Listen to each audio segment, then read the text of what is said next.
do Santuário, Verdade Presente.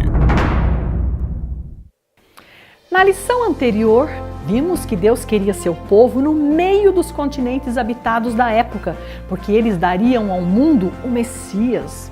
Deus queria transformar aquela massa de gente em nação e faltava a sede do governo central. Então Deus faz um pedido a Moisés. Deus diz: "E me farão um santuário para que eu possa habitar no meio deles." No meio. Desde o Éden, o Criador deseja estar no meio dos seus filhos. Eu gosto tanto disso. E Moisés seguiu direitinho as orientações divinas na construção do santuário. Tanto que no início do segundo ano do Êxodo, tudo estava pronto para que o povo viajante tomasse posse da terra tão sonhada, Canaã. Depois de assentados na terra de Canaã, cerimônias diárias e anuais deveriam começar regularmente ao redor do santuário. De acordo com o livro de Levítico, as cerimônias diárias eram sacrifícios realizados toda manhã e toda tarde, e as cerimônias anuais eram as 7 festas: Páscoa, Pães Asmos, Primícias, Pentecostes, Trombetas, Expiação e Tabernáculos. Usando as iniciais de cada festa, temos PPPPT. Agora imagine comigo uma cerimônia diária. Todos os dias, pela manhã e pela tarde, o sacerdote sacrifica um cordeiro e borrifa seu sangue ao redor do altar de sacrifícios. Simultaneamente, no lugar santo, outro sacerdote oferece incenso diante do altar e, ajoelhado diante do altar, ora por si mesmo e pelo povo. Todos os dias, no encerramento da cerimônia diária, o sumo sacerdote, vestido das vestes douradas, caminha até o pátio e profere a bênção sacerdotal, com as mãos estendidas sobre os presentes. As cerimônias diárias beneficiavam a nação como um todo. Seria uma expiação temporária até que cada pessoa pudesse ir ao santuário resolver o seu problema pessoalmente com Deus. Agora vamos ver o pedido de perdão individual. No conjunto das cerimônias diárias, havia também pedidos de perdão individual. Imagine que aqui nesta tenda está alguém buscando perdão. Essa pessoa pega um cordeirinho macho do seu rebanho, de 1 ano de idade, sadio, criado como um bichinho de estimação, e o leva à porta do santuário. Diante do sacerdote, com a mão sobre a cabeça da oferta, o pecador confessa seus pecados a Deus, que transfere esses pecados para a vítima. Com a ajuda do sacerdote, sacrifica o cordeiro. O sacerdote aplica o sangue nas pontas do altar e também nas bases do altar de sacrifícios, transferindo simbolicamente os pecados confessados para o santuário. Eventualmente, quando o pecado fosse de um sacerdote ou da nação inteira, por exemplo, a vítima seria um novilho. E a dinâmica era diferente. O sangue do novilho era levado pelo sacerdote para dentro do lugar santo e aplicado no altar de incenso. Olha, um detalhe importante: na maioria das vezes, o sangue que contaminava o santuário era aplicado no altar de sacrifícios, que ficava no pátio. Em situações específicas, o sangue era aplicado no lugar santo. Após a cerimônia, o pecador voltava para casa em paz. Seus pecados haviam sido transferidos para o santuário e o pecador se sentia totalmente perdoado e em paz. Você já imaginou essa cerimônia acontecendo todos os dias no santuário? O que você acha que acontecia com o santuário, hein? Precisava ser purificado, não acha? Pois havia um dia especialmente para a purificação. Era um dia de festa, a festa mais importante do calendário religioso judaico, a festa da expiação. Vamos falar mais sobre essa festa mais para frente. Retomando as 7 festas de Israel, em Levítico 23 temos as datas de cada uma delas. Levítico 23, verso 5 diz: "No primeiro mês, aos 14 do mês, no crepúsculo da tarde, é a Páscoa do Senhor." Verso 6. "E aos 15 dias deste mês é a festa dos Pães Asmos. Verso 12 diz que a festa das primícias seria no dia imediato ao sábado, ou no dia imediato ao primeiro dia da festa dos pães asmos. Verso 16 diz: contarei 50 dias. Então, após 50 dias da festa das primícias, seria a festa de Pentecostes. No verso 24, temos a data da festa das trombetas, no mês 7º ao 1º do mês. O verso 27 diz: mas aos 10 deste mês 7º será o dia da expiação. E no verso 34, a data da festa dos tabernáculos. Aos 15 dias deste mês 7º será a festa dos tabernáculos. Você não acha interessante que Deus tenha envolvido o evangelho eterno em festas? Eu sempre achei isso tão curioso. Essas festas apontavam originalmente, primariamente, para eventos históricos importantes relacionados à história de Israel, ou para eventos importantes do ciclo agrícola de Israel. Por exemplo, Páscoa e Pães Asmos chamavam a atenção para a libertação do povo da escravidão do Egito. Primícias era a festa da cevada. Esse era o primeiro cereal que amadurecia e os adoradores levavam uma amostra até o templo. A festa de Pentecostes era aquela festa em que acontecia 50 dias depois da anterior. Era a festa das semanas, porque eram contadas 7 semanas desde a anterior, e nessa festa eram apresentados também os primeiros grãos do trigo. Mas além desse significado primário, havia também a aplicação antitípica de cada festa, cumprimento em Jesus Cristo. Se Páscoa e Pães Asmos, em sentido primário, chamavam a atenção para a libertação da escravidão do povo de Deus do Egito, essas mesmas festas apontavam em sentido antitípico para a grande libertação que a humanidade receberia com a morte de Cristo na cruz. Lembre-se que essas festas estão relacionadas a profecias de tempo da Bíblia e por isso elas precisam ser entendidas em sua precisão matemática.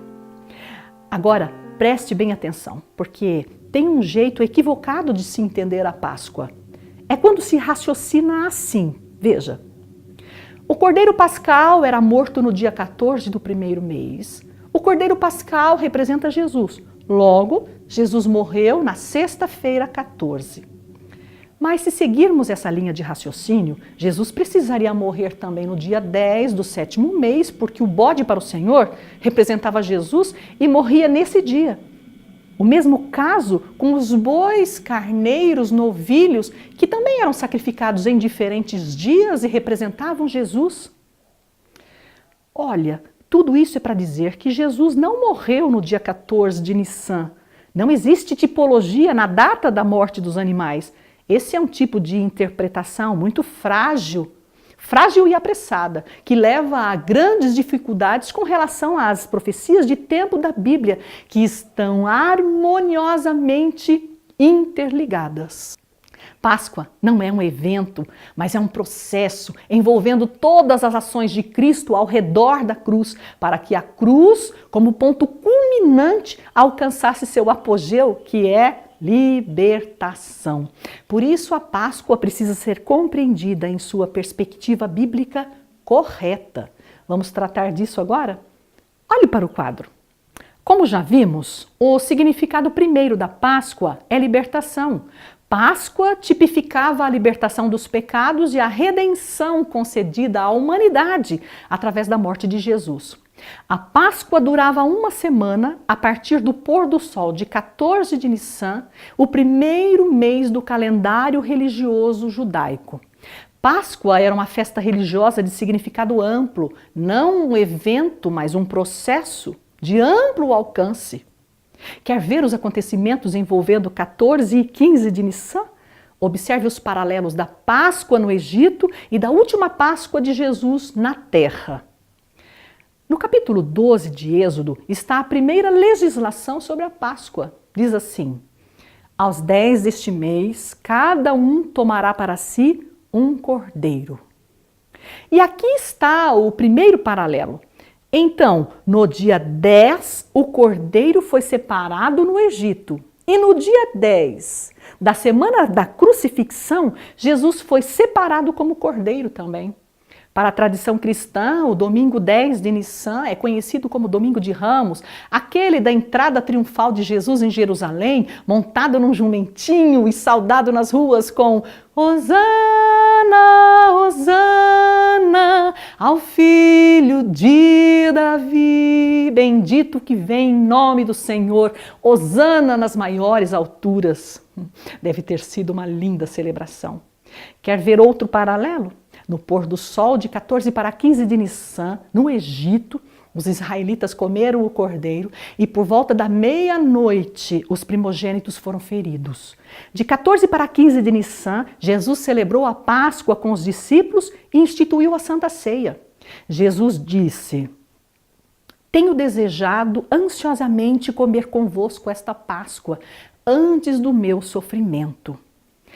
Então Jesus come a Páscoa com os discípulos antes da cruz. Em seguida, cantam um hino e saem para o Monte das Oliveiras. E então Jesus diz uma estranha frase: esta noite todos vós vos escandalizareis comigo, porque está escrito: ferirei o pastor e as ovelhas do rebanho ficarão dispersas.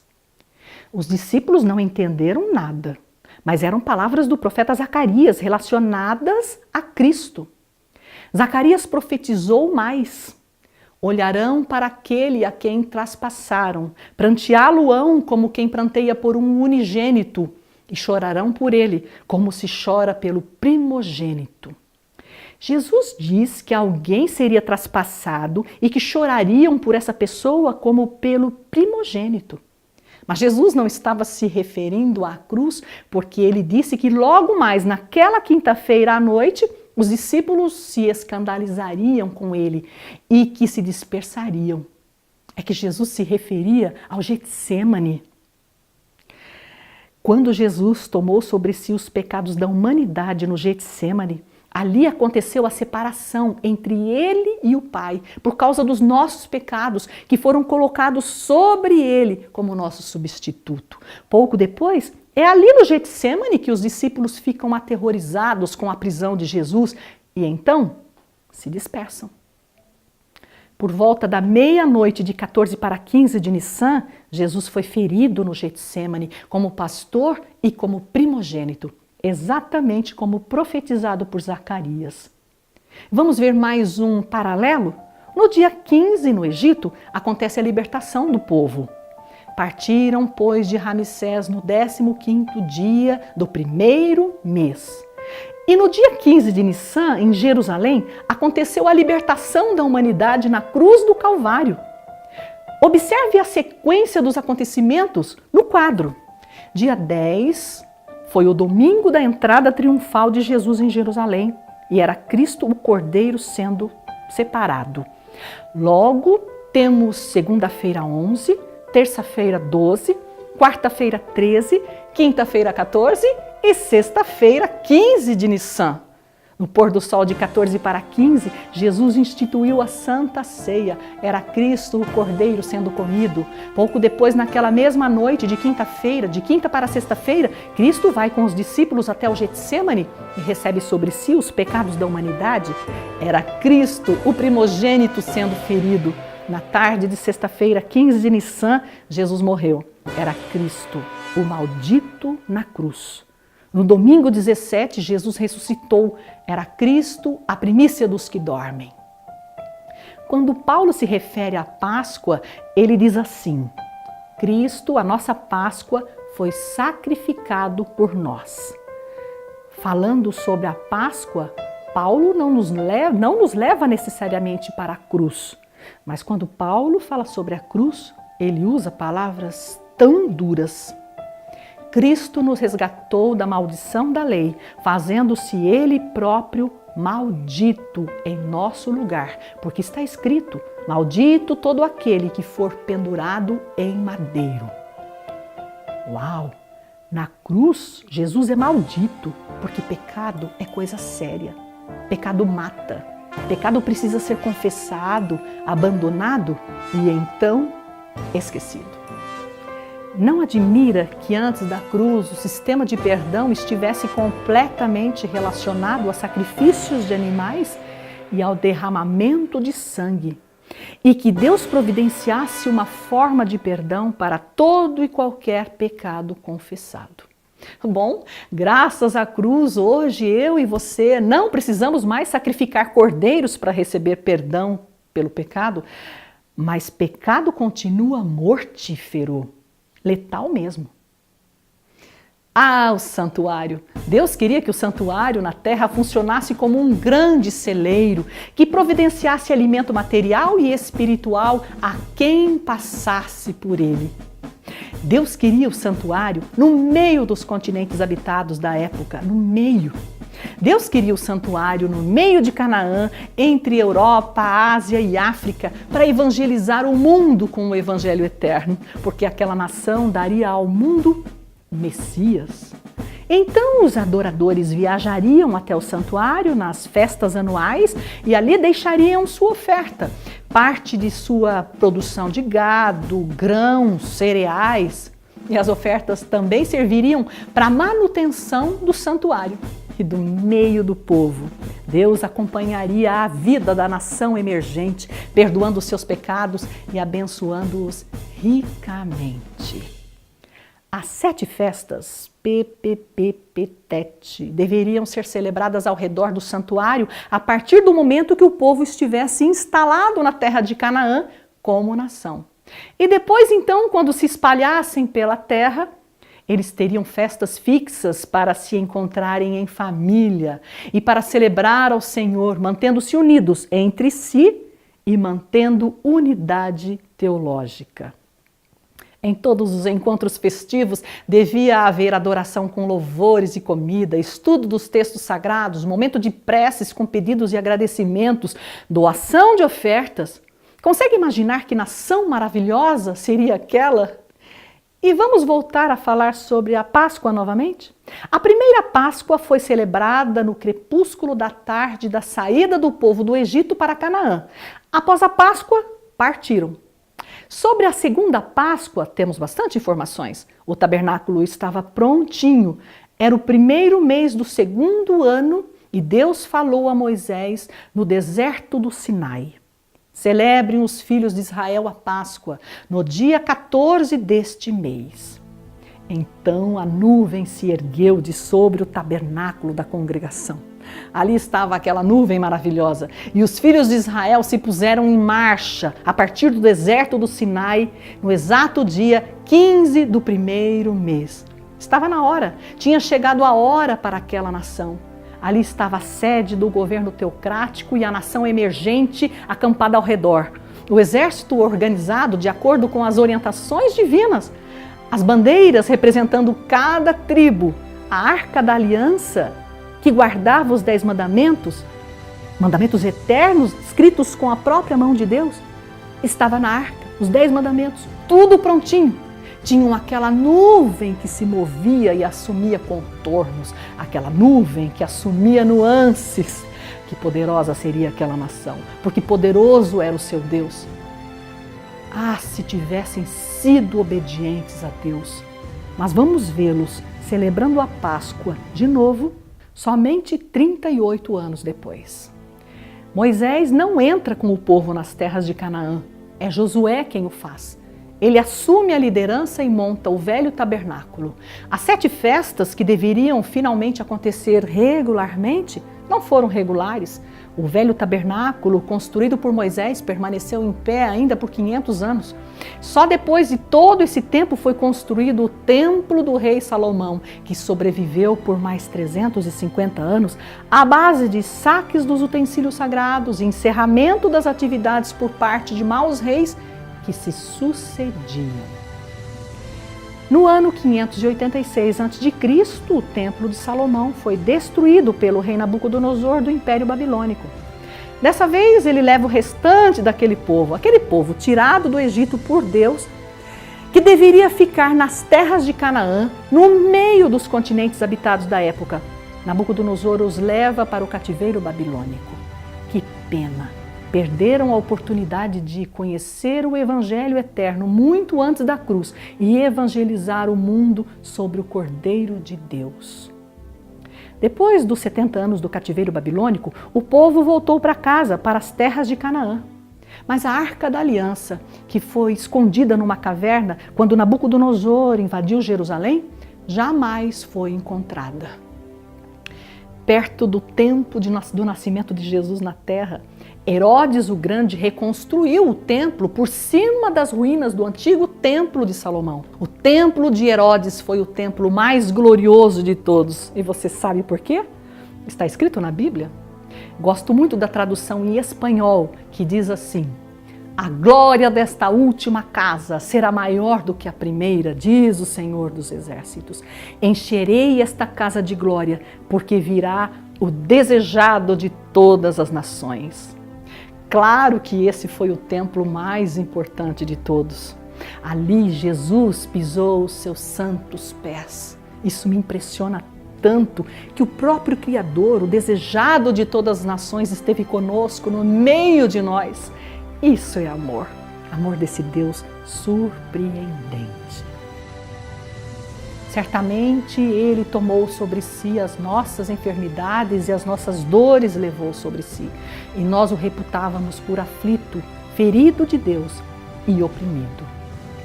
Percebe quanto amor tem Jesus pela humanidade? Quanto amor tem Jesus por você? Entre pela fé no santuário celestial e descanse no Senhor.